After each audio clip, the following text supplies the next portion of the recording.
വിശുദ്ധ കുർബാനയെക്കുറിച്ച് ഈ ദിനങ്ങളിലൊക്കെയും നമ്മൾ കേട്ടുകൊണ്ടിരിക്കുകയാണ്. വിശുദ്ധ കുർബാനയെക്കുറിച്ച് പറഞ്ഞു തരിക എന്നത് ഏറ്റവും പ്രയാസമുള്ള കാര്യമാണ്. യോഹന്നാൻ്റെ സുവിശേഷത്തിൽ ഈശോ വിശുദ്ധ കുർബാനയെക്കുറിച്ച് പറയുമ്പോൾ അവനിൽ നിന്ന് കുറേ പേരൊക്കെ അതൊന്നും മനസ്സിലാകാതെ മാറിപ്പോകുന്നതായിട്ടാണ് പറയുക. അപ്പോൾ എളിയവരും ദാസരുമായ ഞങ്ങളൊക്കെയും വിശുദ്ധ കുർബാനയെക്കുറിച്ച് പറയുമ്പോൾ അതിനൊക്കെ ഒരുപാട് പരിമിതികളുണ്ട്. എങ്കിലും തമ്പുരാൻ്റെ കൃപയിൽ നിറഞ്ഞു നിന്ന്, ആത്മാവിൻ്റെ അഭിഷേകത്തിൽ നിറഞ്ഞു നിന്ന് ഈ ദിനങ്ങളിലൊക്കെയും നിങ്ങൾക്ക് വേണ്ടി ഒരുങ്ങി എന്നെക്കൊണ്ട് ആവുന്ന വിധത്തിൽ നിങ്ങളോട് ഈ വിശ്വാസം, വിശുദ്ധ കുർബാന, വിശ്വാസത്തിൻ്റെ ആഘോഷം എന്ന വിഷയത്തെക്കുറിച്ച് സംസാരിക്കാൻ ആഗ്രഹിക്കുകയാണ്. ഞാനിന്ന് നിങ്ങളോട് 4 തരത്തിലാണ് സംസാരിക്കുക. ഒന്ന്, വിശുദ്ധ കുർബാന വിശ്വാസത്തോടെ വിശുദ്ധ കുർബാനയിൽ പങ്കുചേർന്ന് കർത്താവിനെ സ്വീകരിച്ചാൽ അവിടുന്ന് പ്രതിസന്ധികളിൽ നിനക്ക് കൂട്ടായിരിക്കും. വിശ്വാസത്തോടെ വിശുദ്ധ കുർബാനയിൽ പങ്കുചേർന്നാൽ അവിടുന്ന് നിനക്ക് പ്രതിസന്ധികളിൽ കൂട്ടായിരിക്കും. ഒന്നാമത് പറയുന്നത് അതാണ്. രണ്ടാമതായിട്ട് ഞാൻ നിങ്ങളോട് പറയുക, വിശ്വാസം എന്നത് ഒരു പ്രത്യാശയാണ്, ഒരു ബോധ്യമാണ്. മൂന്നാമതായിട്ട് ഞാൻ നിങ്ങളോട് പറയുക, ഇത് നിനക്ക് വേണ്ടി മുറിയപ്പെട്ട ഈശോയുടെ ശരീരവും രക്തവുമാണെന്ന് നീ ഉറച്ച ബോധ്യത്തിൽ നിൽക്കുന്നുണ്ടോ? വിശ്വാസത്തിൽ ആഴപ്പെട്ടാണോ നീ ഓരോ കുർബാനയിലും ഈശോയെ സ്വീകരിക്കാറ്? നാലാമത്, വിശുദ്ധ കുർബാന നീ ഹൃദയം കൊണ്ട് അർപ്പിച്ചാൽ നിന്നിലും നിൻ്റെ കുടുംബത്തിലും പരിശുദ്ധാത്മാവിൻ്റെ അഭിഷേകമുണ്ടാകും. ഇങ്ങനെ 4 തലത്തിലാണ് ഇന്ന് ഞാൻ നിങ്ങളോട് ഈ വിഷയത്തെക്കുറിച്ച് സംസാരിക്കാൻ ആഗ്രഹിക്കുക. ഈ വിഷയം വലിയ വിഷയം, മണിക്കൂറുകൾ സംസാരിക്കേണ്ട വിഷയത്തെ 3/4 മണിക്കൂറിൽ ഒതുക്കി സംസാരിക്കാൻ പരിശ്രമിക്കുമ്പോൾ ഞാൻ വളരെ സ്പീഡിൽ പോകേണ്ടതുണ്ട്. 3 മണിക്കൂർ ഓടേണ്ട ഒരു വണ്ടി 3/4 മണിക്കൂർ കൊണ്ട് ഓടിത്തീർക്കണമെന്ന് പറയുമ്പോൾ അത് ഇച്ചിരി സ്പീഡിൽ ഓടേണ്ടതുണ്ട്. അതുകൊണ്ട് എന്നെ കേൾക്കുന്ന എല്ലാ പ്രിയപ്പെട്ട അച്ഛന്മാരോടും അമ്മമാരോടും കുഞ്ഞുങ്ങളോടും പറയാനുള്ളത്, നിങ്ങളുടെ മനസ്സും നിങ്ങളുടെ ഹൃദയവും ഈ 3/4 മണിക്കൂർ ഇവിടെ വെച്ച് ഈ പരിശുദ്ധാത്മാവിൻ്റെ വാക്കുകൾക്ക് കാതോർത്താൽ ഇനിയുള്ള വിശുദ്ധ കുർബാന നിങ്ങൾക്ക് ഒരു പുത്തൻ ഉണർവുള്ളതായി തീരും. കാരണം വിശുദ്ധ കുർബാന അത്രത്തോളം ആഴത്തിൽ നമ്മളെ മാറ്റുന്നതാണ്. ഞാൻ എൻ്റെ വിഷയത്തിലേക്ക് കടന്നു വരട്ടെ. വിശുദ്ധ ഗ്രന്ഥത്തിൻ്റെ താളുകളിലൂടെ നമ്മൾ കടന്നു പോകുമ്പോൾ ഒരേ പ്രതിസന്ധികളെ 2 പേര് നേരിടുമ്പോൾ, ഒരാൾ വിശ്വാസത്തിൽ നിന്ന് ആഴപ്പെട്ട് ദൈവത്തെ മുറുകെ പിടിച്ച് പ്രതിസന്ധിയെ നേരിടുമ്പോൾ പ്രതിസന്ധികളെ വളരെ നിസ്സാരമായി തരണം ചെയ്യുന്നതും, ഒരാൾ ദൈവത്തെ മുറുകെ പിടിക്കാതെ സ്വന്തം കഴിവിൽ ആശ്രയിച്ച് പ്രതിസന്ധിയെ നേരിടുമ്പോൾ അതിൽ തകർച്ച നേരിടുന്നതും, വിശുദ്ധ ഗ്രന്ഥത്തിൻ്റെ താളുകൾ മറിച്ച് കുറേയേറെ കടന്നു പോകുമ്പോൾ ഒരുപാട് വചനഭാഗങ്ങളിൽ നമുക്ക് കാണാൻ പറ്റും. ഇന്നത്തെ കാലഘട്ടത്തിൽ നമ്മളെല്ലാവരും കണ്ടുകൊണ്ടിരിക്കുകയാണ്. ചിലർ കുടുംബത്തിൽ സ്വന്തമായി അനുഭവിച്ചുകൊണ്ടിരിക്കുന്നുണ്ട്. വിശ്വാസത്തിൽ നിന്ന് നമ്മുടെ കുഞ്ഞുങ്ങൾ അകന്നു പോകുന്നു, എൻ്റെ കുടുംബം അകന്നു പോകുന്നു, എൻ്റെ ജീവിത പങ്കാളി അകന്നു പോകുന്നു എന്നൊക്കെ നമ്മൾ പറയുന്നുണ്ട്. നമ്മൾ തന്നെ പറയുന്നുണ്ട്, ചില മാതാപിതാക്കൾ പറയുന്നുണ്ട്, ഇന്ന് പ്രതിസന്ധികളുടെ നടുവിലാണ് വിശ്വാസം ജീവിതത്തിൽ മുറുകെ പിടിക്കാൻ പറ്റാത്ത അവസ്ഥ. ഈ പ്രതിസന്ധി ഇന്നിൻ്റെ വിഷയമല്ല. ഈ പ്രതിസന്ധി എന്ന് പറയുന്നത് പഴയ നിയമ ചരിത്രം മുതൽ നമുക്ക് കാണാൻ പറ്റും. യെശയ്യാ പ്രവാചകൻ്റെ പുസ്തകത്തിൻ്റെ 7-ാം അധ്യായത്തിൽ, യെശയ്യാ പ്രവാചകൻ്റെ പുസ്തകത്തിൻ്റെ 36-37 വചനഭാഗത്തിൽ ഒരേ പ്രതിസന്ധിയെ 2 പേര് നേരിടുന്നത് എങ്ങനെയാണെന്ന് നമുക്ക് കാണാം. യെശയ്യാ പ്രവാചകൻ്റെ പുസ്തകത്തിൻ്റെ 7-ാം അധ്യായത്തിൽ ആഹാസ് രാജാവ് തൻ്റെ രാജ്യത്തിനെതിരെ വരുന്ന സിറിയായും എഫ്രായിം രാജ്യവും സഖ്യം ചേർന്ന് തൻ്റെ രാജ്യത്തിനെതിരെ യുദ്ധം ചെയ്യാൻ വരുമ്പോൾ ദൈവം ഏശയ്യാ പ്രവാചകനെ അയച്ചിട്ട് അവനോട് പറയുകയാ, നീ ഭയപ്പെടേണ്ട, നിന്റെ കൂടെ ഞാൻ ഉണ്ട്. 2 രാജ്യങ്ങൾ നിമിത്തം നീ ഭയത്തിൽ വസിക്കുന്നത് ഞാൻ അറിയുന്നു. 7-ാം അധ്യായത്തിൻ്റെ 4-ാം വാക്യം കർത്താവ് ഏശയ്യായിലൂടെ ആഹാസിനോട് പറയുക, സമാധാനമായിരിക്കുക, ഭയപ്പെടേണ്ട. പുകഞ്ഞുകൊണ്ടിരിക്കുന്ന ഈ 2 രാജ്യങ്ങൾ നിമിത്തം നീ ഭയപ്പെടേണ്ട, കർത്താവ് നിന്നോട് കൂടെയുണ്ട്. കർത്താവ് നിന്നോട് കൂടെയുണ്ടെന്ന് യെശയ്യാ പ്രവാചകനിലൂടെ ആഹാസ് രാജാവിനോട് കർത്താവ് അരുളി ചെയ്യുമ്പോഴും കർത്താവിൽ വിശ്വസിക്കാതെ വഴിമാറിപ്പോകുന്ന ഒരു ആഹാസ് രാജാവ്, സ്വന്തം കഴിവിൽ വിശ്വസിക്കുന്ന ഒരു ആഹാസ് രാജാവ്, 7-ാം അധ്യായത്തിൻ്റെ 9-ാം വാക്യത്തിൽ കർത്താവ് വീണ്ടും യെശയ്യാ പ്രവാചകനിലൂടെ പറയും, വിശ്വസിക്കുന്നില്ലെങ്കിൽ നിനക്ക് സുസ്ഥിതി ലഭിക്കുകയില്ല. വിശ്വസിക്കുന്നില്ല എങ്കിൽ നിനക്ക് സുസ്ഥിതി ലഭിക്കുകയില്ല. ആഹാസിനെ ഭയപ്പെടുത്തുന്ന ഒരുപാട് കാര്യങ്ങൾ, ഒരു രാജ്യം മുഴുവനും ആഹാസ് രാജാവിൻ്റെ കീഴിൽ നിൽക്കുമ്പോൾ അവനെതിരെ വരുന്ന ഒരു രാജ്യങ്ങളുടെ സഖ്യത്തെ ഭയപ്പെട്ട് അസ്വസ്ഥനായി ഇരിക്കുന്ന ആഹാസ് രാജാവിനോട് ദൈവം യെശയ്യാ പ്രവാചകനിലൂടെ പറയപ്പെട്ടു, നേരിട്ട് അവനോട് പറഞ്ഞു, നീ ഭയപ്പെടേണ്ട, ഞാൻ നിന്റെ കൂടെയുണ്ട്. പക്ഷേ അവനിൽ വിശ്വസിക്കാതെ, കർത്താവിൽ വിശ്വസിക്കാതെ മറ്റൊരു രാജ്യത്തെ കൂട്ടുപിടിച്ച് അവൻ യുദ്ധത്തിൽ മറ്റു രാജ്യത്തെ തോൽപ്പിക്കാൻ പരിശ്രമിക്കുന്ന ആഹാസ് രാജാവിനെയാണ് യെശയ്യാ പ്രവാചകന്റെ പുസ്തകത്തിൻ്റെ 7-ാം അധ്യായത്തിൽ നമ്മൾ കണ്ടുമുട്ടുക. എന്നാൽ യെശയ്യാ പ്രവാചകന്റെ പുസ്തകത്തിൻ്റെ 36, 37 അധ്യായത്തിലേക്ക് നമ്മൾ കടന്നു വരുമ്പോൾ ഒരു ഹെസക്കിയാ രാജാവിനെയാണ് നമ്മൾ കാണുക. ഇസ്രായേൽ ജനത്തെ വിശ്വാസത്തിൻ്റെ ആഴത്തിൽ നിർത്തി ദൈവത്തോട് ചേർത്ത് നയിച്ചു കൊണ്ടുപോകുന്ന ഒരു ഹെസക്കിയാ രാജാവ്. ഹെസക്കിയാ രാജാവ് പെട്ടെന്നറിയുകയാ, അസീറിയ തനിക്കെതിരെ, തൻ്റെ രാജ്യത്തിനെതിരെ യുദ്ധത്തിന് വരുന്നെന്ന്. തൻ്റെ രാജ്യത്തിനെതിരെ അസീറിയ രാജാവ് യുദ്ധത്തിന് വരുന്നെന്ന് കേൾക്കുമ്പോൾ ഹെസക്കിയാ രാജാവ് എന്താ ചെയ്തതെന്ന് നിങ്ങൾക്കറിയുമോ? യെശയ്യാ പ്രവാചകന്റെ പുസ്തകം 37-ാം അധ്യായത്തിൻ്റെ 1-ാം വാക്യം, ദൈവവിശ്വാസത്തിൽ ആഴപ്പെട്ട് ഹെസക്കിയാ ഉടനെ ഈ പ്രതിസന്ധി തൻ്റെ ജീവിതത്തിലേക്ക് വരുന്നെന്നറിഞ്ഞപ്പോൾ രാജാവ് വസ്ത്രം കീറി ചാക്കുടുത്ത് കർത്താവിൻ്റെ ആലയത്തിൽ പ്രവേശിച്ച് ദൈവത്തോട് സംസാരിക്കുകയാണ്. തൻ്റെ പ്രതിസന്ധി ദൈവത്തോട് സംസാരിക്കുകയാണ്. 37-ാം അധ്യായത്തിൻ്റെ 4-ാം വാക്യത്തിൽ നമ്മൾ കാണും, ഹെസക്കിയാ എന്നിട്ട് യെശയ്യാ പ്രവാചകന്റെ അടുത്തേക്ക് ഒരാളെ പറഞ്ഞു വിടുകയാ. എന്തിനു വേണ്ടിയാ പറഞ്ഞു വിടുന്നതെന്ന് നിങ്ങൾക്കറിയുമോ? ഈ രാജ്യം മൂലം, അസീറിയ എന്ന രാജ്യം മൂലം എൻ്റെ മക്കള്, എൻ്റെ ജനം വേദനിക്കാതിരിക്കാൻ, ഇനിയും ജീവനോടെയുള്ള എൻ്റെ ജനത്തിന് വേണ്ടി ജീവിക്കുന്ന ദൈവത്തോട് എൻ്റെ പ്രവാചക നീ പ്രാർത്ഥിക്കണമേ.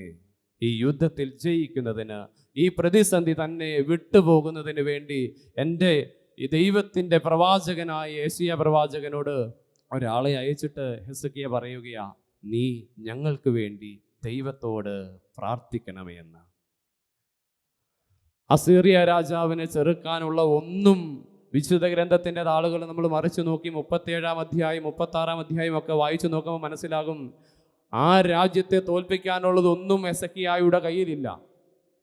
ഒരു കാര്യം പോലും ഹെസക്കിയാ ഒരുക്കുന്നതായും കാണുന്നില്ല. മറിച്ച് ആ യുദ്ധത്തെ, ആ പ്രതിസന്ധിയെ ദൈവത്തിൻ്റെ കയ്യിലേക്ക് വിട്ടുകൊടുക്കുന്നതാണ് നമ്മൾ കാണുക. പ്രിയപ്പെട്ടവരെ, ദൈവം ഇടപെടുമെന്ന് വിശ്വസിച്ച ഹെസക്കിയായുടെ സംരക്ഷണം, ഹെസക്കിയായുടെ ജീവിതത്തിൽ ലഭിക്കുന്ന സംരക്ഷണമാണ് നമ്മൾ യെശയ്യാ പ്രവാചകന്റെ പുസ്തകത്തിൻ്റെ 37-ാം അധ്യായത്തിൽ നമ്മൾ കാണുക. പ്രതിസന്ധികളിൽ ദൈവത്തെ മറന്നു പോകുന്ന ആകാശം, പ്രതിസന്ധികളിൽ ദൈവത്തെ മുറുകെ പിടിക്കുന്ന ഹെസക്കിയാ രാജാവും.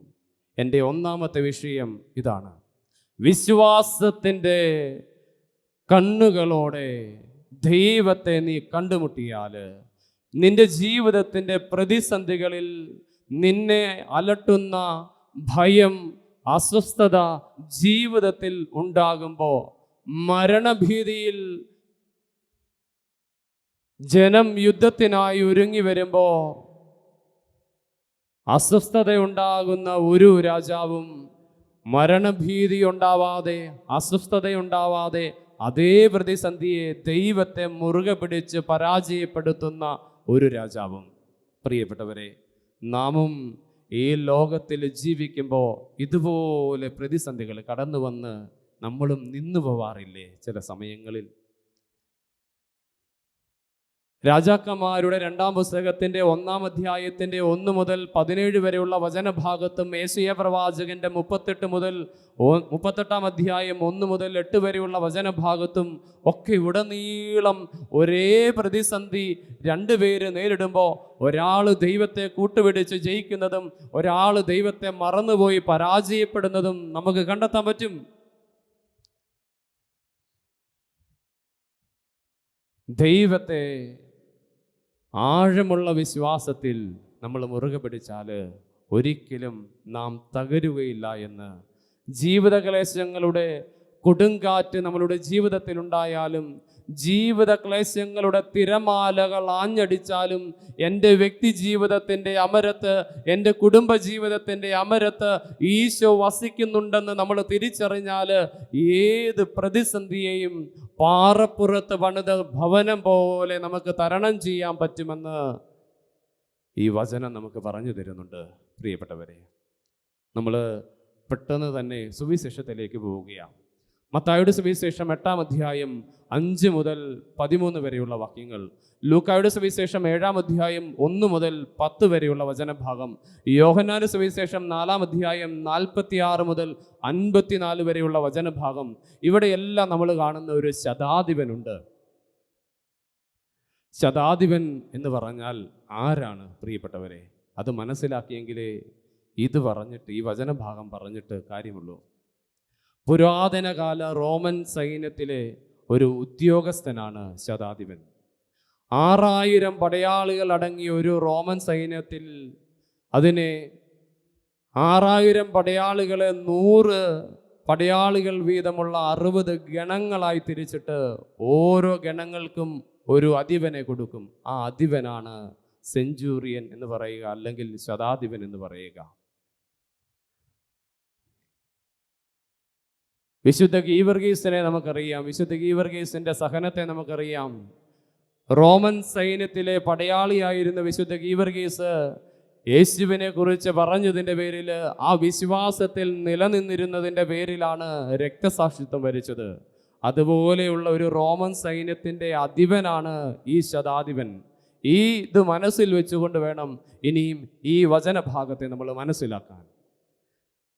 ഈ ശതാധിപൻ മത്തായിയുടെ സുവിശേഷത്തിൻ്റെ 8-ാം അധ്യായത്തിൻ്റെ 5 മുതൽ 13 വരെയുള്ള വചനഭാഗത്തിലേക്ക് നമ്മൾ കടന്നു വരുമ്പോൾ നമ്മൾ കാണും, നന്മ ചെയ്യുന്നൊരു യേശുവിനെ കേട്ടറിയുന്ന ഒരു ശതാധിപൻ, മനുഷ്യനോട് അനുകമ്പ കാട്ടുന്ന അതറിഞ്ഞൊരു ശതാധിപൻ, മനുഷ്യനോട് കരുണ കാട്ടുന്ന ഒരു യേശുവിനെ കുറിച്ച് അറിഞ്ഞൊരു ശതാധിപൻ, മരിച്ചവനെ ഉയർപ്പിച്ചവനെന്ന് കേട്ടറിഞ്ഞൊരു ശതാധിപൻ, രോഗങ്ങളും പീഡകളും അസ്വസ്ഥതകളുമായി തൻ്റെ മുമ്പിൽ വന്ന മനുഷ്യനെ തൊട്ട് സൗഖ്യപ്പെടുത്തിയെന്ന് മനസ്സിലാക്കിയ ഒരു ശതാധിപൻ, അവൻ യേശുവിൻ്റെ അടുത്ത് വന്നിട്ട് യേശുവിനോട് പറയുകയാ, തൻ്റെ ഭൃത്യൻ തളർവാദം ബാധിച്ച് കിടക്കുകയാ, കർത്താവേ, നീ അവനെ എൻ്റെ വീട്ടിൽ വന്ന് ഒന്ന് സൗഖ്യപ്പെടുത്തണമേ. എൻ്റെ ഭൃത്യൻ തളർവാദം പിടിപെട്ട് കഠിനവേദന അനുഭവിച്ച് വീട്ടിൽ കിടക്കുകയാ, നീ അവനെ ഒന്ന് സൗഖ്യപ്പെടുത്തണമേ. ഈശോ അവനോട് ഉടനെ പറയുകയാ, ഞാൻ വന്ന് അവനെ സുഖപ്പെടുത്താം. ഈശോ അവനോട് ഉടനെ പറയുകയാ, ഞാൻ വന്ന് അവനെ സുഖപ്പെടുത്താം. ഈ വാക്ക് ശതാധിപൻ തിരിച്ചറിയുന്നത് നമുക്ക് കാണാൻ പറ്റും. ഉടനെ ശതാധിപൻ പറയുന്ന വാക്കൊന്ന് ശ്രദ്ധിക്കണം നമ്മൾ. ദൈവം കൂടെയുള്ള ദൈവത്തിൻ്റെ പുത്രനായ ഈശോ മിശിഹ, ഈ ഈശോ മിശിഹായെ തിരിച്ചറിയുന്ന ഒരു ശതാധിപൻ ഉടനെ പറയുകയാ, സീസറിനെ ദൈവമായി അംഗീകരിച്ച് ജീവിക്കുന്ന ഞാനെവിടെ? ശതാധിപൻ എവിടെ? ജീവിക്കുന്ന ഈ ദൈവപുത്രൻ എവിടെ? ഞാൻ വിശ്വസിക്കുന്ന ഈ സീസർ എവിടെ? ഈ ജീവിക്കുന്ന ദൈവം പുത്രൻ എവിടെ? എന്നിട്ട് ഇത് മനസ്സിലാക്കിക്കൊണ്ട് ശതാധിപൻ ഈശോയോട് പറയുകയാ, എൻ്റെ തമ്പുരാനെ, നീ എൻ്റെ ഭവനത്തിലേക്കൊന്ന് വരാൻ ഞാൻ യോഗ്യനല്ലെന്ന് എനിക്കറിയാം. നീ ഇവിടെ നിന്നുകൊണ്ട് ഒരു വാക്ക് പറഞ്ഞാൽ മതി, എൻ്റെ ഭൃത്യൻ സുഖപ്പെടും.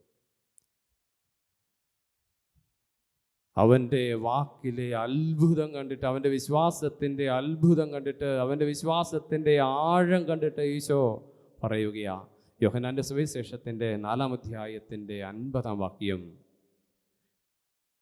നീ വിശ്വസിച്ചതുപോലെ നിനക്ക് സംഭവിക്കട്ടെ എന്ന്. നീ വിശ്വസിച്ചതുപോലെ നിനക്ക് സംഭവിക്കട്ടെ എന്ന്. പ്രിയപ്പെട്ടവരെ, ഒരു റോമൻ സൈന്യത്തിൽ നിന്നുകൊണ്ട് ദൈവപുത്രനിൽ വിശ്വസിക്കുക എന്ന് പറയുന്നത് ഒരുപാട് പ്രതിസന്ധികൾ നേരിടുന്നതാണെന്ന് നമുക്കറിയാം. നമ്മൾ കണ്ടു കഴിഞ്ഞു. അങ്ങനെ വിശ്വാസത്തിലൂടെ കടന്നുപോയൊരു രക്തസാക്ഷിത്വം വരിക്കേണ്ടി വന്ന ഒരു ഗീവർഗീസിനെ നമ്മൾ കേട്ടു. ഇതുപോലെയുള്ള ഒരു ശതാധിപൻ വന്നിട്ട് ഈ ഈശോയിൽ വിശ്വസിച്ചിട്ടുണ്ടെങ്കിൽ ഇന്നിൻ്റെ ഈ കാലഘട്ടത്തിൽ ജീവിക്കുന്ന നമ്മൾക്ക് ഒരുപാട് പ്രതിസന്ധികൾ ഉണ്ടാകുമ്പോൾ വിശ്വാസത്തിൽ നിന്ന് ഓടിയകലാൻ ഒരുപാട് പ്രതിസന്ധികൾ നമ്മുടെ ജീവിതത്തിൽ ഉണ്ടാകുമ്പോഴും പ്രതിസന്ധികൾ എന്ന് പറഞ്ഞിട്ട് വിശ്വാസം ഉപേക്ഷിക്കുന്നവരായി തീരാതെ ഇതുപോലെ നീ ക്രിസ്തുവിനെ വിശ്വാസം കൊണ്ട് മുറുകെ പിടിച്ചാൽ അവിടുന്ന് നിന്റെ ജീവിതത്തിലേക്ക് കൃപയായി ഒഴുകിയിറങ്ങും. അതാണ് നമ്മൾ ഈശോ കടലിനു മീതെ നടന്നു വരികയാണ്. ഈശോ വെള്ളത്തിന് മീതെ നടന്നു വരുമ്പോൾ 12 ശിഷ്യന്മാർ വള്ളത്തിലൂടെ ഇതാ വരികയാണ്. ഒരുപാട് കാറ്റും കോളും ഒക്കെ അടിക്കുമ്പോഴും ഈശോ വരുന്നെന്ന് കാണുമ്പോൾ പത്രോസ് ഈശോയോട് പറയുകയാ, ഞാൻ ഇതുപോലെ നീ വരുന്നത് പോലെ ഒന്ന് നടന്ന് നിന്റെ അടുത്തേക്ക് വരട്ടെ എന്ന്. പത്രോസ് ഉടനെ വെള്ളത്തിൽ ഇറങ്ങി ഈശോയുടെ അടുത്തേക്ക് നടന്നു പോവുകയാണ് നമ്മൾ കാണുന്നത്.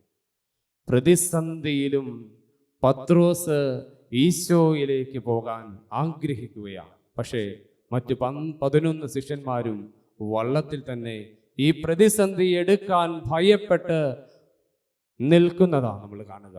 ഈ ഒരു കാലഘട്ടത്തിൽ നമ്മൾ ജീവിക്കുമ്പോൾ പ്രതിസന്ധികൾ ഒരുപാട് നമ്മുടെ ജീവിതത്തിലേക്ക് ഉണ്ടാകുമ്പോൾ ഈ പത്രോസിനെ പോലെ ഈശോ കൂടെയുണ്ടെന്ന് തിരിച്ചറിഞ്ഞ് പ്രതിസന്ധികളെ നേരിടാൻ നമുക്ക് പറ്റുമ്പോഴാണ് ഈശോയ്ക്ക് നമ്മളിലേക്ക് കടന്നു വന്ന് അത്ഭുതങ്ങൾ ചെയ്യാൻ പറ്റുക. പക്ഷെ പലപ്പോഴും നമ്മൾ മറ്റ് 11 ശിഷ്യന്മാരെ പോലെയും ആയിപ്പോകുന്നു എന്നത് ഒരു വലിയ സത്യമാണ്. അത് നമുക്കെല്ലാവർക്കും അറിയാം. ഞാൻ എൻ്റെ 2ാമത്തെ വചനം ഇതിലേക്ക് വരികയാണ്. വിശ്വാസം എന്നത് ഒരു പ്രത്യാശയാണ്, ഒരു ബോധ്യമാണ്. ഇതാണ് ഹെബ്രായർ ലേഖനം 11-ാം അധ്യായത്തിൻ്റെ 1-ാം വാക്യത്തിൽ നമ്മൾ കണ്ടുമുട്ടുക.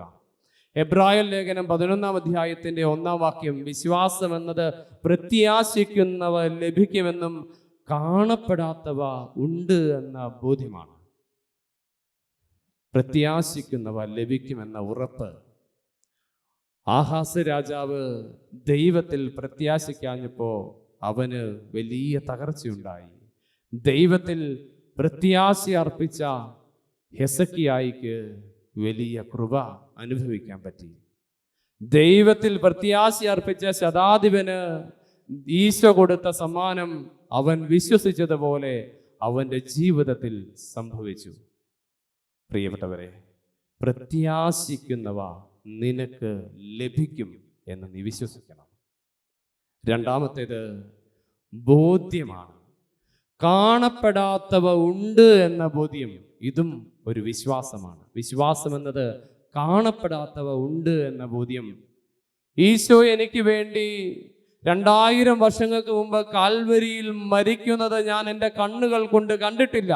പക്ഷേ ഞാൻ വിശ്വസിക്കുന്നുണ്ട് എൻ്റെ തമ്പുരാനിൽ.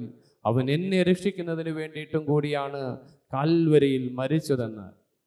പരിശുദ്ധാത്മാവിനെ കുറിച്ച് ഞാൻ കേട്ടിട്ടേ ഉള്ളൂ. എൻ്റെ കണ്ണുകൾ കൊണ്ട് പരിശുദ്ധാത്മാവിനെ ഞാൻ കണ്ടിട്ടില്ല. പക്ഷേ ഞാൻ എൻ്റെ പരിശുദ്ധാത്മാവിനെ, ഇന്ന് എന്നിലൂടെ നിങ്ങളോട് സംസാരിക്കുന്ന ആത്മാവിനെ ഞാൻ ഉറച്ചു വിശ്വസിക്കുന്നുണ്ട്. ഈശോയെ കുറിച്ച്, ഈ പാറയിൽ അമ്മയെ കുറിച്ച് നമ്മൾ കേട്ടിട്ട് മാത്രമേ ഉള്ളൂ. കണ്ണുകൾ കൊണ്ട് ഈ മനുഷ്യരൂപത്തെ നമ്മൾ കണ്ടിട്ടില്ല, ആ കാലഘട്ടത്തിൽ നമ്മൾ ജീവിച്ചിട്ടില്ല. പക്ഷേ ഈ ഈശോയിലും ഈ പരിശുദ്ധ അമ്മയിലും ഞാൻ അടിയുറച്ച് വിശ്വസിക്കുന്നുണ്ട്. ഓരോ വിശുദ്ധ കുർബാനയിലും അപ്പത്തിന്റെ രൂപത്തിൽ നമ്മിലേക്ക് വരുന്നൊരു തമ്പുരാനുണ്ട്. കാഴ്ചയിൽ ഇത് വെറും ഒരു അപ്പം മാത്രം, പക്ഷേ ഈ അപ്പം എൻ്റെ തമ്പുരാന്റെ ശരീരമാണെന്ന് ഉറച്ച് ഞാൻ വിശ്വസിക്കുന്നുണ്ട്. ഇത് എൻ്റെ ബോധ്യമാണ് പ്രിയപ്പെട്ടവരെ. ഈ ബോധ്യം നമ്മളിൽ ഉണ്ടെങ്കിൽ വലിയ അത്ഭുതങ്ങൾ നമ്മളിൽ നടക്കും. ദൈവനിവേശിതമായി എഴുതപ്പെട്ട വചനം, ഇതിലെ ഓരോ കാര്യങ്ങളും ഞാൻ കണ്ണുകൊണ്ട് കണ്ടിട്ടില്ലാത്തതാണ്. ഈ വചനത്തിൽ പറഞ്ഞിരിക്കുന്ന ഓരോ കാര്യങ്ങളും ഈശോയുടെ ജീവിതത്തിലൂടെ നമുക്ക് ഈശോ പറഞ്ഞു തന്നതാണ്. ആ ഒരു കാലഘട്ടത്തിൽ ഈശോ ചെയ്ത കാര്യങ്ങളെ കുറിച്ചാണ് ഈ വചനത്തിൽ ദൈവനിവേശിതമായി എഴുതപ്പെട്ടത്. ഈ വചനത്തിൽ ഞാൻ അടിയുറച്ച് വിശ്വസിക്കുന്നുണ്ട്. പ്രിയപ്പെട്ടവരെ, നമ്മളോട് തന്നെ ചോദിച്ചു നോക്കിക്കേ, കാണപ്പെടാത്തവയിൽ ഞാൻ വിശ്വസിക്കുന്നുണ്ടോ? കണ്ണുകൊണ്ട് കാണപ്പെടാത്തവയിൽ ഉറച്ച ബോധ്യത്തിൽ നിന്നുകൊണ്ട് ഞാൻ വിശ്വസിക്കുന്നുണ്ടോ? പ്രിയപ്പെട്ടവരെ, ഇത്രയും കാര്യങ്ങൾ മനസ്സിൽ വെച്ചുകൊണ്ട് നമ്മൾ ഇനിയും വിശുദ്ധ കുർബാനയിലേക്ക് പ്രവേശിക്കുകയാണ്. വിശുദ്ധ കുർബാനയിലേക്ക് നമ്മൾ വളരെ പെട്ടെന്ന് തന്നെ പോവുകയാണ്. ഒന്നാം ഗഹന്ത പ്രാർത്ഥനയിൽ നമ്മൾ ഇങ്ങനെ പ്രാർത്ഥിക്കും: അങ്ങു നൽകിയ ദാനം തികഞ്ഞ സ്നേഹത്തോടും ഉറച്ച വിശ്വാസത്തോടും കൂടി പരികർമ്മം ചെയ്യാൻ ഞങ്ങളെ ശക്തരാക്കണമേ എന്ന്. ഉറച്ച വിശ്വാസത്തോടെ വിശുദ്ധ കുർബാന അർപ്പിക്കാൻ ഞങ്ങളെ ശക്തരാക്കണമേ എന്നാണ് ഒന്നാം ഗഹന്ത പ്രാർത്ഥനയിൽ നമ്മൾ പ്രാർത്ഥിക്കുക. നമ്മളോട് തന്നെ ഈ നെഞ്ചത്തൊന്ന് കൈവച്ചിട്ട് ചോദിച്ചു നോക്കിക്കേ, വിശുദ്ധ കുർബാന അർപ്പണത്തില് ഉറച്ച വിശ്വാസത്തോടെയാണോ നമ്മൾ പങ്കെടുക്കാറ്?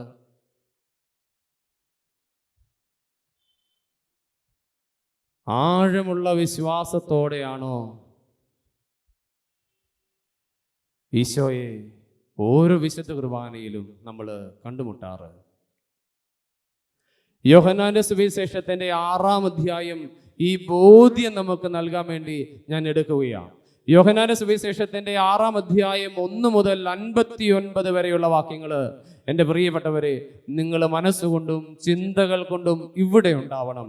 ഉണ്ടെങ്കിൽ നിങ്ങൾക്ക് ഇതിനു ശേഷം വിശുദ്ധ കുർബാന വലിയ അത്ഭുതങ്ങളോടെ, വലിയ ആഴമുള്ള വിശ്വാസത്തോടെ അർപ്പിക്കാൻ പറ്റും. ഇനി ഒരിക്കലും നിങ്ങൾ പറയില്ല, വിശുദ്ധ കുർബാന എനിക്ക് ഒരു അനുഭവം നൽകുന്നില്ല എന്ന് നിങ്ങൾ ഒരിക്കലും ഇനി പറയില്ല. കാരണം ഈ യോഹന്നാന്റെ സുവിശേഷം 6-ാം അധ്യായം 1 മുതൽ 59 വരെയുള്ള വചനഭാഗത്തിൽ ഈശോ കൃത്യമായി പറഞ്ഞു വെച്ചിട്ടുണ്ട്: ഞാൻ ജീവിക്കുന്ന ഈ അപ്പം ഞാൻ തന്നെയാണെന്ന്, ഞാൻ സ്വർഗത്തിൽ നിന്ന് ഇറങ്ങി വന്നവനാണെന്ന്. ഇത് നിങ്ങൾക്ക് മനസ്സിലാക്കി തരാൻ ഞാൻ പെട്ടെന്ന് എടുക്കുകയാണ്. യോഹന്നാന്റെ സുവിശേഷം 6-ാം അധ്യായത്തിന്റെ 1 മുതൽ 15 വരെയുള്ള വാക്യങ്ങൾ ഈശോ അപ്പം വർദ്ധിപ്പിക്കുന്നതാണ് നമ്മൾ കാണുന്നത്. ഈശോ അപ്പം വർദ്ധിപ്പിക്കുന്നത്, തൻ്റെ വചനം കേട്ടുകൊണ്ടിരിക്കുന്ന ജനം ഭക്ഷണമില്ല എന്ന് അറിയുന്ന ഈശോ, ശിഷ്യന്മാർ വന്നിട്ട് ഈശോയോട് പറയുക, ഈ ജനത്തിന് ഇന്ന് കഴിക്കാനുള്ള ഭക്ഷണമില്ല, നീ പെട്ടെന്ന് ഇവരെ പറഞ്ഞു വിട്. ഈശോ പറയുക, നിങ്ങൾ തന്നെ ഭക്ഷണം കൊടുക്കുക. ഈശോ വന്നിട്ട് ചോദിക്കുക, എന്താ നിങ്ങളുടെ കയ്യിലുള്ളത്? ശിഷ്യന്മാർ വന്നിട്ട് പറയും, 5 അപ്പവും 2 മീനും. ഈ അപ്പത്തെ കയ്യിലെടുത്ത് വാഴ്ത്തി വിഭജിച്ച് ശിഷ്യന്മാരുടെ കയ്യിലേക്ക് വിളമ്പാൻ കൊടുക്കുകയാണ്. ഈ അപ്പം വർദ്ധിപ്പിക്കുന്നതിലൂടെ ഈശോ വിശുദ്ധ കുർബാനയെ കുറിച്ചുള്ള ഒരു വലിയ വെളിപ്പെടുത്തൽ നമുക്ക് മുമ്പിലേക്ക് നടത്തി തരുന്നുണ്ട്. ഈ അപ്പം വർദ്ധിപ്പിക്കുന്നതിലൂടെ യോഹന്നാന്റെ സുവിശേഷത്തിന്റെ 6-ാം അധ്യായത്തിന്റെ 13-ാം വാക്യം, 5 അപ്പം, ഈ ബാർലിയപ്പം കയ്യിലേക്ക് എടുത്തിട്ട് ജനങ്ങൾക്ക് ഭക്ഷിക്കുന്നതിന് വേണ്ടി ഭക്ഷിച്ചതിന് ശേഷം, ഈ ജനങ്ങൾ ഭക്ഷിച്ചതിന് ശേഷം വചനത്തിൽ നമ്മൾ കാണും 12 കുട്ട നിറയെ അവർ ശേഖരിച്ചുവെന്ന്. 5 അപ്പവും 2 മീനും ഈശോ വാഴ്ത്തി വിഭജിച്ച് അവരുടെ കയ്യിലേക്ക് കൊടുത്ത ആ അപ്പം 12 കുട്ട നിറയെ മിച്ചം വന്നതിലൂടെ ഈശോ നമുക്ക് പറഞ്ഞു തരുന്ന ഒരു വലിയ സത്യമുണ്ട്. വിശുദ്ധ കുർബാനയെ കുറിച്ചുള്ള ഒരു വലിയ ശക്തി, ഒരു വലിയ കാര്യം. ഒരപ്പം ഈശോയുടെ കയ്യിലേക്ക് കൊടുത്താൽ ഈശോയ്ക്ക് അതിനെ ഇഷ്ടമുള്ളതുപോലെ മാറ്റുവാൻ സാധിക്കുമെന്ന്.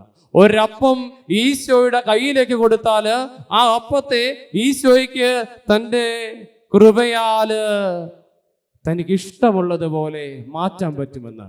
മത്തായിയുടെ സുവിശേഷത്തിന്റെ 8-ാം അധ്യായത്തിന്റെ 5 മുതൽ 13 വരെയുള്ള വാക്യത്തിൽ നമ്മളൊരു ശതാധിപനെ കണ്ടില്ലേ? ആ ശതാധിപന്റെ വചനഭാഗത്തെ പെട്ടെന്നൊന്ന് മനസ്സിലാകുന്ന രീതിയിൽ ഞാൻ നിങ്ങൾക്ക് മുമ്പിലേക്ക് ഒരു ഉദാഹരണത്തിലൂടെ അവതരിപ്പിക്കുകയാണ്. ഈ ശതാധിപന്റെ വീട് കോട്ടയത്താണെന്ന് നിങ്ങൾ വിചാരിച്ച് ഈ ശതാധിപൻ ഈ പാറേപ്പള്ളിയിൽ വന്നിട്ട് ഈശോയുടെ അടുത്ത് വന്നിട്ട് ഈശോയോട് പറയുകയാ, ഈശോയെ, കോട്ടയത്തെ വീട്ടിലുള്ള എൻ്റെ ഭൃത്യൻ തളർവാദം ബാധിച്ച് കിടക്കുകയാ, എൻ്റെ ഭൃത്യനെ നീ സുഖപ്പെടുത്തണമേ. പക്ഷെ നീ എൻ്റെ വീട്ടിലേക്ക് കോട്ടയത്തേക്കൊന്നും നീ വരണ്ട, മറിച്ച് ഈ പാറേപ്പള്ളിയിൽ ഇരുന്നു കൊണ്ട് ഇവിടെ തന്നെ നിന്നുകൊണ്ട് നീ ഒരു വാക്കുച്ചരിച്ച മതി, അവൻ സൗഖ്യപ്പെട്ടുകൊള്ളും. ഈശോ പറഞ്ഞു, നീ വിശ്വസിക്കുന്നത് പോലെ നിനക്ക് സംഭവിക്കട്ടെ. ഈ പാറേപ്പള്ളിയിൽ നിന്ന് ഈശോ ഒരു വചനം പറഞ്ഞപ്പോൾ, ഈശോ പറഞ്ഞപ്പോൾ തൻ്റെ ഭൃത്യൻ സുഖപ്പെടട്ടെ എന്ന് പറഞ്ഞപ്പോൾ കോട്ടയത്തെ ഭവനത്തിലിരിക്കുന്ന തൻ്റെ ഭൃത്യൻ സുഖപ്പെട്ടു. നമുക്കതിലൂടെ ഒരു കാര്യം തമ്പുരാൻ കൃത്യമായി പറഞ്ഞു തരുന്നുണ്ട്. നമ്മുടെ ജീവിതത്തിലേക്ക് ഇടപെടാൻ, ഒരപ്പത്തിലേക്ക് ഇടപെടാൻ ഈശോയ്ക്ക് ദൂരങ്ങൾ പ്രശ്നമല്ല. ദൂരങ്ങൾ ഒരു തരത്തിലുമുള്ള ഈശോയ്ക്ക് ഒരു തടസ്സങ്ങളും ഉണ്ടാക്കുന്നില്ല. നമ്മുടെ ജീവിതത്തിലേക്ക് എവിടെയാണെങ്കിലും, ഏത് സ്ഥലത്താണെങ്കിലും, ഏത് നിമിഷത്തിലും, ഏത് നേരത്തും ഈശോയ്ക്ക് ഇടപെടാൻ സാധിക്കുമെന്ന് കൃത്യമായി ഈ ശതാധിപന്റെ വചനഭാഗത്തോട് ഈശോ നമുക്ക് പറഞ്ഞു തരുന്നുണ്ട്. പ്രിയപ്പെട്ടവരെ, യോഹന്നാന്റെ സുവിശേഷത്തിന്റെ അടുത്ത ഭാഗത്തേക്ക് കടന്നു വരുമ്പോൾ 6-ാം അധ്യായത്തിന്റെ 16 മുതൽ 24 വരെയുള്ള വാക്യത്തില് മുമ്പേ നമ്മൾ കണ്ട വെള്ളത്തിന് മീതെ നടക്കുന്ന ഈശോയെ നമ്മൾ കാണുന്നേ. നമ്മൾ ചുമ്മാതെ ഒരു തോടിന്റെ തീരത്ത് പോയിട്ട് ഒരു തോട്ടിലേക്ക് കാല് വെച്ച് നോക്കിക്കേ, എന്ത് സംഭവിക്കും? കാല് വെള്ളത്തിൽ താന്നു പോകും. ഒരു ഇരുമ്പ് കഷണം എടുത്ത് വെള്ളത്തിലേക്ക് ഇട്ടു നോക്കിക്കേ, എന്ത് സംഭവിക്കും? ആ ഇരുമ്പ് കഷണം വെള്ളത്തിലേക്ക് താന്നു പോകും. എന്നാൽ ആ ഇരുമ്പിനെ രൂപഭാവങ്ങൾ മാറ്റി ശാരീരിക പ്രകൃതിയിൽ മാറ്റം വരുത്തി ഒരു കപ്പലാക്കിയിട്ട് ആ വെള്ളത്തിലേക്കൊന്ന് ഇട്ടു നോക്കിക്കേ, എന്ത് സംഭവിക്കും? ആ വെള്ളത്തിന് മുകളിൽ ആ കപ്പല്, ആ ഇരുമ്പ് പൊങ്ങിക്കിടക്കും. ഇനിയും ഈശോയെ ആ വചനഭാഗത്തേക്കൊന്ന് നമുക്ക് കടന്നു വരാം. ഈശോ ഇതാ വെള്ളത്തിന് മീതെ നടന്നു വരികയാ. ഈശോ വെള്ളത്തിന് മീതെ നടന്നു വരുന്നതിലൂടെ ഈശോ നമുക്ക് പറഞ്ഞു തരുന്ന ഒരു കാര്യമുണ്ട്. ഈശോയ്ക്ക് സ്വന്തം ശരീരത്തെ തൻ്റെ ഇഷ്ടങ്ങൾക്കനുസരിച്ച് മാറ്റം വരുത്താൻ കഴിയുമെന്ന്. ഒരു ഇരുമ്പിനെ തൻ്റെ ശാരീരിക പ്രകൃതിയിൽ മാറ്റം വരുമ്പോൾ ഒരു കപ്പലാക്കി തീർത്താൽ വെള്ളത്തിന് മുകളിൽ പൊങ്ങിക്കിടക്കാൻ പറ്റുന്നത് പോലെ ഈശോയ്ക്ക് തൻ്റെ ശരീരത്തെ സ്വന്തമായിട്ട് മാറ്റം വരുത്താൻ, തൻ്റെ ശരീരത്തിലെ ഇഷ്ടാനുസരണം മാറ്റം വരുത്താനുള്ള ശക്തിയുണ്ടെന്ന് ലോകത്തിന് തൻ്റെ വചനത്തിലൂടെ കാട്ടിത്തരുകയാണ് ഈശോ വെള്ളത്തിന് മീതെ നടക്കുന്നതിലൂടെ. എന്നിട്ട് ഈ 2 കാര്യങ്ങൾ വെച്ചുകൊണ്ട് നമ്മൾ അടുത്ത വചനഭാഗത്തിലേക്ക് വരികയാണ്. യോഹന്നാന്റെ സുവിശേഷത്തിന്റെ 6-ാം അധ്യായത്തിന്റെ 25 മുതൽ 59 വരെയുള്ള വചനഭാഗത്ത് ഈശോ ഈ 2 വചനഭാഗങ്ങൾ പറഞ്ഞു വെച്ചിട്ട് പറയുകയാ ജീവന്റെ അപ്പത്തെ കുറിച്ച്. 6-ാം അധ്യായത്തിന്റെ 48 മുതൽ 51 വരെയുള്ള വചനഭാഗം, ഞാൻ ജീവന്റെ അപ്പമാണ്, മനുഷ്യർ ഭക്ഷിക്കുന്നതിന് വേണ്ടി സ്വർഗത്തിൽ നിന്ന് ഇറങ്ങി വന്ന അപ്പം ഞാനാണ്. സ്വർഗത്തിൽ നിന്ന് ഇറങ്ങി വന്ന അപ്പം എന്തിനു വേണ്ടി? നമ്മൾ ഭക്ഷിക്കുന്നതിന് വേണ്ടി സ്വർഗത്തിൽ നിന്ന് ഇറങ്ങി വന്ന അപ്പം ഞാനാണ്. എന്നിട്ട് പറയുകയാ, ആരെങ്കിലും ഈ അപ്പത്തിൽ നിന്ന് ഭക്ഷിച്ചാൽ അവൻ എന്നേക്കും ജീവിക്കും. യോഹന്നാന്റെ സുവിശേഷത്തിന്റെ 6-ാം അധ്യായത്തിന്റെ 53 മുതൽ 59 വരെയുള്ള വചനഭാഗം പറയുകയാ, സത്യം സത്യമായി ഞാൻ നിങ്ങളോട് പറയുന്നു, നിങ്ങൾ മനുഷ്യപുത്രന്റെ ശരീരം ഭക്ഷിക്കുകയും അവന്റെ രക്തം പാനം ചെയ്യുകയും ചെയ്യുന്നില്ലെങ്കിൽ നിങ്ങൾക്ക് ജീവൻ ഉണ്ടായിരിക്കുകയില്ല. എൻ്റെ ശരീരം ഭക്ഷിക്കുകയും എൻ്റെ രക്തം പാനം ചെയ്യുകയും ചെയ്താൽ അവന് നിത്യജീവനുണ്ട്. പ്രിയപ്പെട്ടവരെ, യോഹന്നാന്റെ സുവിശേഷത്തിന്റെ 6-ാം അധ്യായത്തിന്റെ 1 മുതൽ 15 വരെയുള്ള വചനഭാഗത്ത് അപ്പം വർദ്ധിപ്പിച്ചുകൊണ്ട് ഈശോ പറഞ്ഞു, ഈ അപ്പത്തിലേക്ക് തനിക്കിഷ്ടമുള്ളതുപോലെ ഈ അപ്പത്തെ മാറ്റുവാനുള്ള ശക്തിയുണ്ട്. രണ്ടാമത്തെ വചനഭാഗത്ത് ഈശോ പറഞ്ഞു, എനിക്ക് ദൂരങ്ങൾ ഒരു പ്രശ്നമല്ല എന്ന്. മൂന്നാമത്തെ വചനഭാഗത്ത് ഈശോ പറഞ്ഞു, തൻ്റെ ശരീരത്തെ തനിക്ക് ഇഷ്ടമുള്ളതുപോലെ മാറ്റാനുള്ള ശക്തിയുണ്ടെന്ന്. എന്നിട്ട് ഈശോ അടുത്ത വചനഭാഗത്ത് പറഞ്ഞു വെച്ചു, പ്രിയപ്പെട്ടവരെ, മനുഷ്യർ ഭക്ഷിക്കുന്നതിന് വേണ്ടി സ്വർഗത്തിൽ നിന്ന് ഇറങ്ങിയ അപ്പം ഞാനാണെന്ന്. ഭക്ഷിക്കുന്നവന് നിത്യജീവനുണ്ട്, ഭക്ഷിക്കാത്തവന് ജീവനുണ്ടായിരിക്കുകയില്ല. പ്രിയപ്പെട്ടവരെ, ഈ സ്വർഗത്തിൽ നിന്നിറങ്ങിയ അപ്പത്തെക്കുറിച്ച് ഇവിടെയല്ല, ഇതിനു മുമ്പേ നമ്മൾ കേട്ടിട്ടുണ്ട്. പഴയ നിയമ ചരിത്രത്തില് ഇസ്രായേൽ ജനത്തെ സ്വർഗത്തിൽ നിന്നിറങ്ങിയ അപ്പം കൊടുത്ത് മരുഭൂമിയിലൂടെ 40 സംവത്സരം നടത്തുന്ന ഒരു ദൈവത്തെ നമ്മൾ കാണുന്നുണ്ട്. ദൈവം സ്വർഗത്തിൽ നിന്ന് അപ്പം നൽകി ഏലിയ പ്രവാചകനെ 40 രാവും 40 പകലും മരുഭൂമിയിലൂടെ പ്രതിസന്ധികളുടെ നടുവിലൂടെ നടത്തി ദൈവം വസിക്കുന്ന ഹോറബ് മലയിൽ എത്തിച്ചേരുന്നത് നമ്മൾ കാണുന്നുണ്ട്. പ്രിയപ്പെട്ടവരെ, ഈ ജീവിക്കുന്ന അപ്പമാണ് ഓരോ വിശുദ്ധ കുർബാനയിലും നമ്മൾ സ്വീകരിക്കുന്നതെന്ന് നമ്മൾ വിശ്വസിക്കുന്നുണ്ടോ? പ്രിയപ്പെട്ടവരെ, നമ്മൾ വിശ്വസിക്കുന്നുണ്ടോ? ചോദിക്കുവിൻ, നിങ്ങളോട് തന്നെ ചോദിക്കുവിൻ. വിശുദ്ധ കുർബാനയില് ഈശോയുടെ സ്ഥാനത്ത് നിൽക്കുന്ന പുരോഹിതൻ സ്ഥാപന വിവരണ വാക്യത്തില് ഇങ്ങനെയല്ലേ പ്രാർത്ഥിക്കുക? മത്തായിയുടെ സുവിശേഷത്തിന്റെ 26-ാം അധ്യായത്തിലും മർക്കോസിന്റെ സുവിശേഷത്തിന്റെ 14-ാം അധ്യായത്തിലും ലൂക്കായുടെ സുവിശേഷത്തിന്റെ 22-ാം അധ്യായത്തിലും 1 കോറിന്തോസിന്റെ 11-ാം അധ്യായത്തിലും ഒക്കെ നമ്മൾ കാണുന്ന അതേ കാര്യങ്ങളാണ് വിശുദ്ധ കുർബാനയിലെ സ്ഥാപന വിവരണ വാക്യത്തിൽ നമ്മൾ കാണുക. ഇത് പാപമോചനത്തിനായി നിങ്ങൾക്ക് വേണ്ടി വിഭജിക്കപ്പെടുന്ന എൻ്റെ ശരീരമാകുന്നു. ഇത് പാപമോചനത്തിനായി അനേകർക്ക് വേണ്ടി ചിന്തപ്പെടുന്ന എൻ്റെ രക്തമാകുന്നു. ഇത് നിങ്ങൾ വാങ്ങി ഭക്ഷിക്കുവിൻ, ഇത് നിങ്ങൾ വാങ്ങി പാനം ചെയ്യുവിൻ. വിശുദ്ധ കുർബാന അർപ്പണത്തിന് വന്നിട്ട് ഈശോയെ സ്വീകരിക്കാതെ നമ്മൾ പോകുന്നുണ്ടെങ്കിൽ നമ്മളോട് തന്നെ ചോദിച്ചു നോക്കിക്കേ. ഈശോ അന്ത്യത്താഴത്തില് നമ്മളോട് എന്താ പറഞ്ഞേ? ഇത് നിങ്ങൾ വാങ്ങി ഭക്ഷിക്കുവിൻ, ഇത് നിങ്ങൾ വാങ്ങി പാനം ചെയ്യുവിൻ. ഈശോ പറഞ്ഞ ഉടമ്പടി ജീവിതത്തിൽ പാലിക്കാതെ നമ്മൾ പോയാല് വിശുദ്ധ കുർബാന ഒരിക്കലും നമ്മുടെ ജീവിതത്തില് പൂർണ്ണമാവുകയില്ല. പ്രിയപ്പെട്ടവരെ, ഒരു വിശുദ്ധ കുർബാന അർപ്പണങ്ങളും വിശുദ്ധ കുർബാനയിൽ വന്ന് ഈശോയെ കുറിച്ച് കേട്ട് വിശുദ്ധ ബലിയിലെ അർപ്പണത്തിലൂടെ ഇങ്ങനെ പങ്കുചേർന്ന ഒരു കാഴ്ചക്കാരെ പോലെ നമ്മൾ കടന്നുപോയിട്ട് ഇവിടുന്ന് തിരിച്ചു പോയാല്, ഈശോയെ സ്വീകരിക്കാതെ തിരിച്ചു പോയാല് നമ്മൾ അർപ്പിക്കുന്ന വിശുദ്ധ ബലി ഒരിക്കലും പൂർണ്ണമാവുകയില്ല. പ്രിയപ്പെട്ടവരെ, ഈ സ്ഥാപന വിവരണ വാക്യത്തിന് ശേഷം ഈശോ കാൽവരിയില് കുരിശില് മരിച്ചതുപോലെ പുരോഹിതൻ തൻ്റെ 2 കൈകളും ഇങ്ങനെ നീട്ടിപ്പിടിച്ചിട്ട് വീണ്ടും ലോകം മുഴുവന് വേണ്ടി പ്രാർത്ഥിക്കുന്നത് കാണാൻ പറ്റും.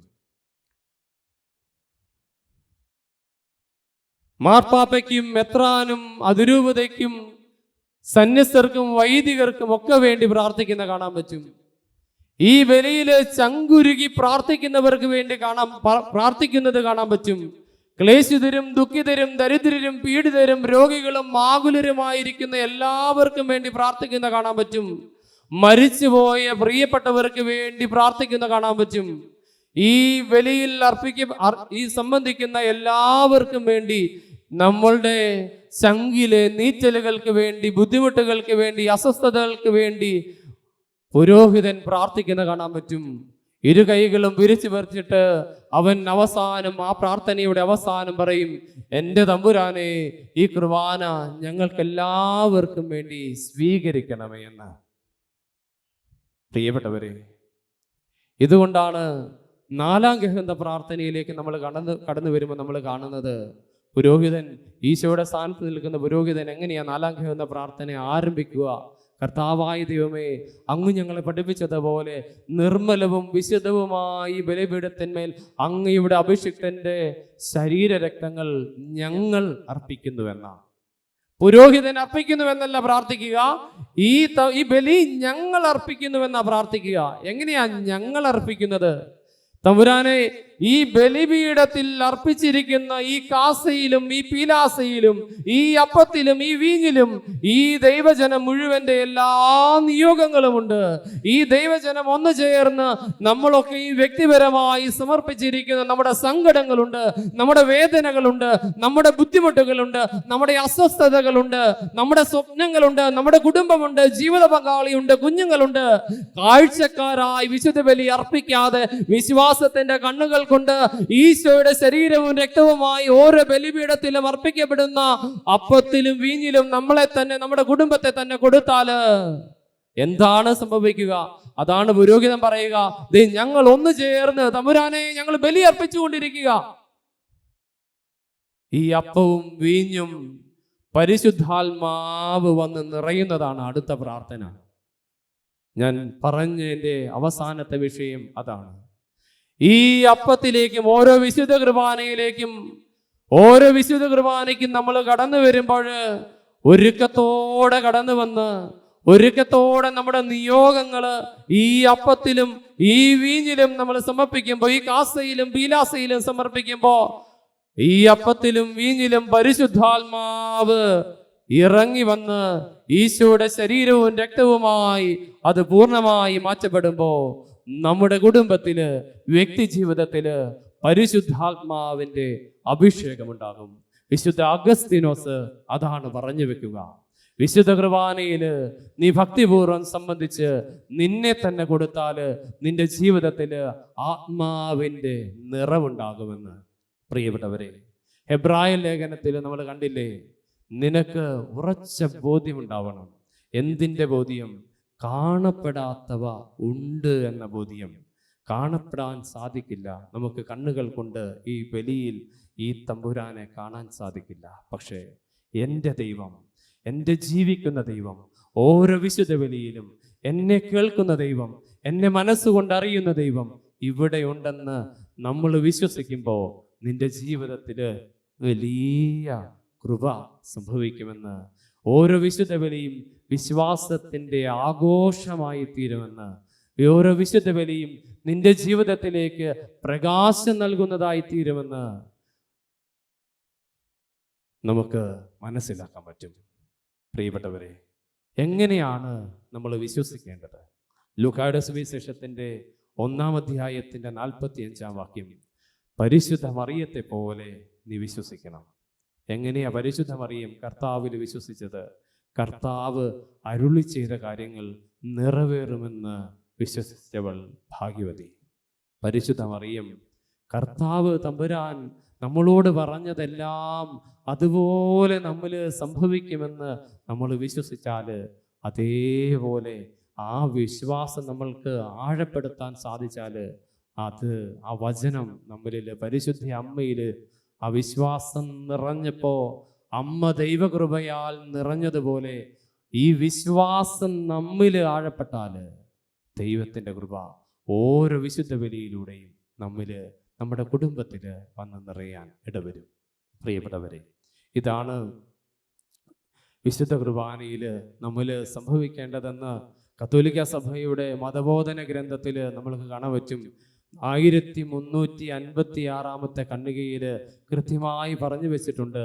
കത്തോലിക്ക സഭയുടെ മതബോധന ഗ്രന്ഥത്തിൻ്റെ 1356 ഖണ്ഡികയിൽ പറയുകയാണ്, ഈശോ കുരിശിൽ സമർപ്പിച്ച അതേ ശരീരം കുർബാനയിൽ അവിടുന്ന് നമുക്കായി നൽകുന്നു. ഈശോ കുരിശിൽ സമർപ്പിച്ച അതേ ശരീരം ഓരോ കുർബാനയിലും അവിടുന്ന് നമുക്കായി നൽകുന്നു. പാപമോചനത്തിനായി അവിടുന്ന് നമുക്ക് വേണ്ടി അവിടുത്തെ രക്തം നൽകുന്നു. പ്രിയപ്പെട്ടവരെ, 1382 ഖണ്ഡികയിൽ ഇങ്ങനെ നമ്മൾ കാണും, വിശുദ്ധ കുർബാന സ്വീകരിക്കുക എന്നത് നമുക്കായി അർപ്പിച്ച ഈശോ തന്ന ഈശോയെ തന്നെ സ്വീകരിക്കുക എന്നതാണ്. വിശുദ്ധ കുർബാന സ്വീകരിക്കുക എന്നത് നമുക്കായി സ്വയം ശൂന്യമാക്കിയ തമ്പുരാനെ തന്നെ സ്വീകരിക്കുക എന്നതാണ്. എന്നിട്ട് ആ കന്യകയുടെ അവസാനം ഇങ്ങനെ പറയും, ഈശോയെ നിനക്ക് സ്വീകരിക്കണമെങ്കിൽ വിശ്വാസം കൂടാതെ സാധിക്കുകയില്ല. വിശ്വാസമില്ലാതെ വിശുദ്ധ കുർബാന അർപ്പിക്കുവാൻ നിനക്ക് സാധിക്കുകയില്ല. വിശ്വാസമില്ലാതെ തമ്പുരാനെ കണ്ടെത്താൻ നിനക്ക് സാധിക്കുകയില്ല. വിശ്വാസമില്ലാതെ ദൈവത്തിന് നിന്നിൽ വന്ന് വസിക്കുവാൻ സാധിക്കുകയില്ല. അതുകൊണ്ട് വിശ്വാസത്തോടെ വിശുദ്ധ കുർബാന അർപ്പണത്തിന് വരുമ്പോൾ നിനക്കൊരുപാട് നിയോഗങ്ങൾ ഈശോയോട് പറയാനില്ലേ? ആ ഈശോയോട് നമ്മൾ വിശ്വാസത്തോടെ നമ്മുടെ എല്ലാ നിയോഗങ്ങളും കൊടുക്കുമ്പോൾ ഓരോ വിശുദ്ധ കുർബാനയും ഈ ലോകത്തിലെ ഏറ്റവും വലിയ അത്ഭുതങ്ങളുടെ നിമിഷങ്ങളാണെന്ന് തിരിച്ചറിഞ്ഞ് ആ കൃപ ഓരോ വിശുദ്ധ കുർബാനയിലൂടെയും നമ്മൾ സ്വീകരിച്ച് സന്തോഷത്തോടെ ഭവനത്തിലേക്ക് മടങ്ങുമ്പോൾ നിങ്ങളുടെ കുടുംബം, നിങ്ങളുടെ വ്യക്തി ജീവിതം പ്രകാശിക്കുന്നതായി തീരും. പ്രിയപ്പെട്ടവരെ, ഓരോ വിശുദ്ധ കുർബാനയിലൂടെയും ദൈവത്തിൻ്റെ കൃപ സ്വീകരിക്കാൻ നിങ്ങൾക്കെല്ലാവർക്കും സാധിക്കട്ടെ എന്ന് പ്രാർത്ഥിക്കുന്നു. നമുക്കൊരു നിമിഷം കണ്ണുകളടച്ച് കൈകളൊക്കെ കൂപ്പി ഒന്ന് പ്രാർത്ഥിക്കുക. ഞാൻ സ്വർഗത്തിൽ നിന്നിറങ്ങിയ ജീവനുള്ള അപ്പമാകുന്നെന്ന് പറഞ്ഞ തമ്പുരാനെ, പഴയ നിയമത്തില് നിന്റെ ജനതയെ 40 ആണ്ടുകൾ മരുഭൂമിയിലൂടെ നയിച്ച പൊന്നുതമ്പുരാനെ, 40 പകലും 40 രാവും എലിയ പ്രവാചകനെ മരുഭൂമിയിലൂടെ നിന്നെ സ്വീകരിച്ചതിലൂടെ നടത്തി നീ വസിക്കുന്ന മലയായ ഹോറബിൽ എത്തിച്ചേർത്ത തമ്പുരാനെ, ഞങ്ങളുടെ ജീവിതത്തിൽ ആയിരക്കണക്കിന് വിശുദ്ധ ബലികൾ അർപ്പിച്ചിട്ടുണ്ട്, വിശുദ്ധ കുർബാനകൾ അർപ്പിച്ചിട്ടുണ്ട്. പക്ഷേ വിശ്വാസമില്ലാതെ, ഒരുക്കങ്ങളില്ലാതെ ഒരുപാട് വിശുദ്ധ ബലികൾ ഞങ്ങൾ അർപ്പിച്ചിട്ടുണ്ട്. തമ്പുരാനെ, അപ്പമായി നീ ഞങ്ങളിലേക്ക് കടന്നു വരുമ്പോൾ വെറും അപ്പമായി മാത്രം നിന്നെ ഞങ്ങൾ കണ്ടിട്ടുണ്ട്. ആ അപ്പത്തിൽ ജീവിക്കുന്ന നിന്നെ കണ്ടുമുട്ടാൻ പറ്റാതെ ഞങ്ങൾ ഒരുപാട് തവണ നിന്നെ സ്വീകരിച്ചിട്ടുണ്ട്. ഈശോയെ, നീ പറഞ്ഞ വചനത്തിൽ ഞങ്ങൾ വിശ്വസിക്കുന്നു.